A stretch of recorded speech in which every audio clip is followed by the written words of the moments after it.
Good evening, ladies and gentlemen. Welcome to Faro's Lounge. As you can see, tables. I've got my own very unique phone booths now, where I can change into Superman. And we've got original art going off to their new homes, leaving me forever as long puppies. We've got here the remake of The Best Little Whorehouse in Texas from 1983, starring the immortal Dolly Parton and Burt Reynolds. And we have here a recreation with Joker and Harley.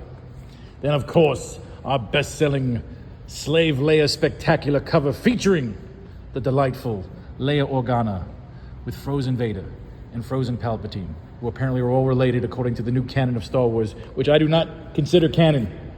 The way I see it, it all ends after Return of the Jedi. We don't know what happened, and they lived happily ever goddamn after. And here is a little unique creation. This is a steampunk Jessica Rabbit. Because the idea was to create an android with the living brain from Amazing Spider-Man and enter it into the canon of our own comic book universe. Drawn, of course, by the master of all pencils, Jose Varese. Now you'll see here, the master is currently finishing up another piece of artistic brilliance in the form of Rey Skywalker. Ugh, every time I even say that, she's not a goddamn Skywalker. And a frozen George Lucas. An artistic metaphor, if you will, for what Disney has done to the legacy of young George. Hey, Jose, do you remember that there was a time that we hated George Lucas for the prequels? Could you imagine that the new movies, the Disney trilogy, it was so bad that the Lucas prequels are considered like almost good? Yeah. And I never thought we'd ever live in that goddamn world. Continuing on, a very unique creation.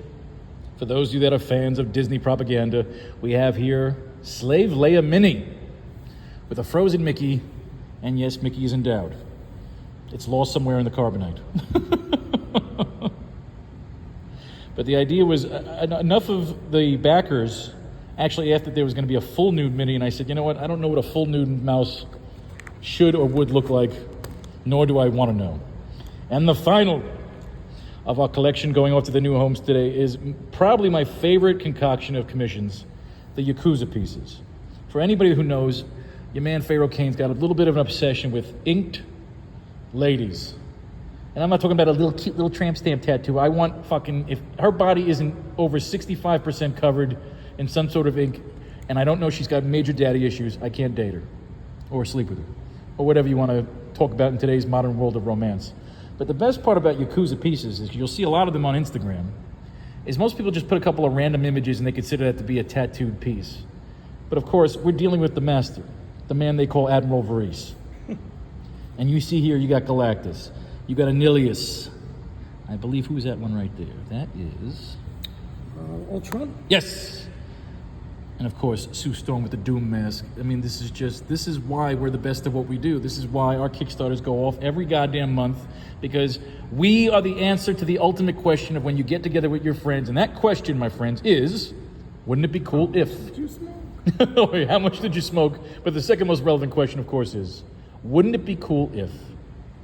Now, you talk about some of the most successful artists in the business, and you see why Jose Varese has killer Kickstarters, because it's the simple measures. You see the plants up top? You see the detail on the sword? Ask yourself, if you're an artist right now, where would you stop drawing? Because a true artist keeps drawing until his fucking hands blister. And get a good look at those hands. Look at those hands. I know, they're terrible. Okay, you want to know Look at the perspective? dent on this thing. You want to know perspective about how hard this man works? Jose Varese is actually only 23 years old. 23 years old, yeah. And look at all that gray already. This is what the business does to him. This is the dedication that he gives to every commission, which is why, again, we're the best at what we do. Day in and day out. It's the detail, ladies and gentlemen. You can simply call an artist and say, hey, can you give me one of those Yakuza-type commissions? And you know what they'll give you? They'll give you a female with a couple of random images on their arms. Because, again, they don't have imagination. Great art, great commissions come from perspective. They come from standing at Comic-Cons in little phone booth-style spaces that you pay $800-900 for, where you build up a friendship and a colleague that can actually draw the twisted shit that goes on in your head. So let's go through it again. We got Frozen Mickey with Slave Leia Mini. We have one of my favorite pieces. I cannot wait to bring this character into more canon, to have literally a steampunk cyborg, Jessica Rabbit, in my comic book universe, along with Dr. Groman, now the living brain the best comic books, the best commissions, and the best art. And ladies and gentlemen, we are making hoodies. That's right, we're making hoodies. Because at some point, you see this man here? He's gonna be the biggest man in the industry, and I will no longer afford to be able to get commissions from him. So I must be prepared. Otherwise, I'll be making those Instagram videos where I'm bitching about, nobody appreciates me. There's no loyalty in the business. There you have it, ladies and gentlemen. Your certificate of authenticity is right here. The man is drawing. He's got his iPhone, and I'd like to show you his car outside so I can say, hey, you see that car? I bought that car. But we don't get to do our Liefeld today. Ladies and gentlemen, always remember, live from Faro's Lounge.